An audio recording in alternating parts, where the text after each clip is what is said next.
Chapter 9. Luke wouldn't have thought he could have fallen asleep there in the woods, in danger, boiling mad. But somehow he found himself waking up some time later, stiff and sore and confused. The birds were still singing, a mild breeze ruffled his hair.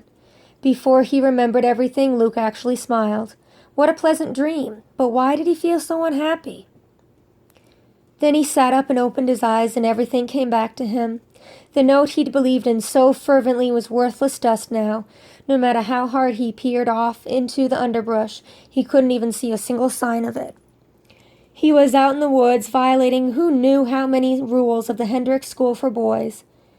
And he had no idea how long he'd been gone. Squinting at the sun, Luke guessed it was at least mid-afternoon. They must have noticed him missing by now. He should be thinking up his excuse now. He should sneak back so at least they wouldn't find him out here. It wouldn't look so bad. Maybe he could convince them that he'd started to run away. The real Lee Grant had done that, supposedly. Then repented and turned around. But that story depended on him going back now. Luke didn't move. He didn't want to go back to school. Not now, not ever. There wasn't anything there for him. He knew that now. No friends, no helpful teachers, no good choices. He was just like some wind-up toy there, marching mindlessly from class to class, meal to meal, trying not to be watched. Just the thought of school made his stomach churn. "You can't make me go back," Luke muttered, though he wasn't sure who he thought he was defying. That was settled. So where else could he go?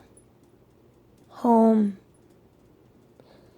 Luke was overcome with a stronger longing than he'd ever felt before, to see Mother again, to see Dad. This was how miserable Luke felt. He even missed his brothers. He watched a chipmunk race across the ground. The chipmunk's feet barely seemed to touch. It could be just that easy for Luke, going home. All he had to do was start walking. But he didn't know how to get there.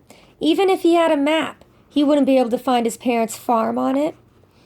He didn't have his fake ID card with him. He didn't carry it at school. He could picture it clearly, tucked in the pocket at the back of his suitcase. He couldn't go back for it, and getting caught without an ID was as good as admitting, "I'm a third child. Kill me." Luke tried to pretend those weren't obstacles. He still couldn't picture a perfect homecoming. Even if he managed to find his family's farm without running into the population police first, he'd just be bringing danger with him. The penalties for harboring an illegal child were almost as harsh as the penalty for being an illegal their child. Every second he'd lived with his parents, he'd put their lives in jeopardy. And now there was a record of his existence. If he disappeared now, someone would have to look for him. And when they found him, cowering in the family's attic, they'd be sure to find out the truth as well. Luke picked up a pebble and threw it far into the woods. It wasn't fair. His only choices were to be miserable at school or a virtual murderer at home. He threw another pebble and another. Not fair, not fair, not fair.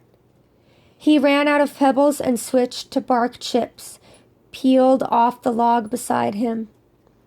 Some of the pebbles and bark chips hit tree trunks with satisfying thud. Luke began aiming. "Take that!" he yelled, forgetting himself. Then, terrified, he clapped his hand over his mouth. How could he be so stupid? He froze, listening so hard. His ears even began to buzz. But there was no sound of anyone tramping through the woods looking for him. There was no sound from the school at all.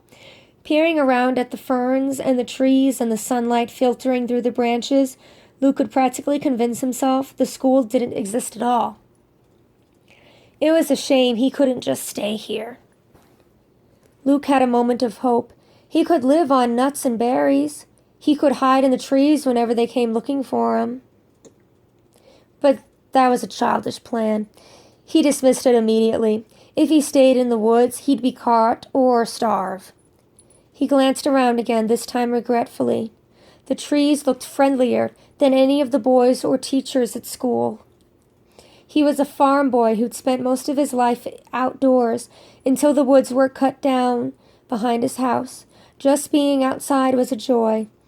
And no matter how much he'd risked running out here, it was wonderful to be alone, not packed in and watched at every turn.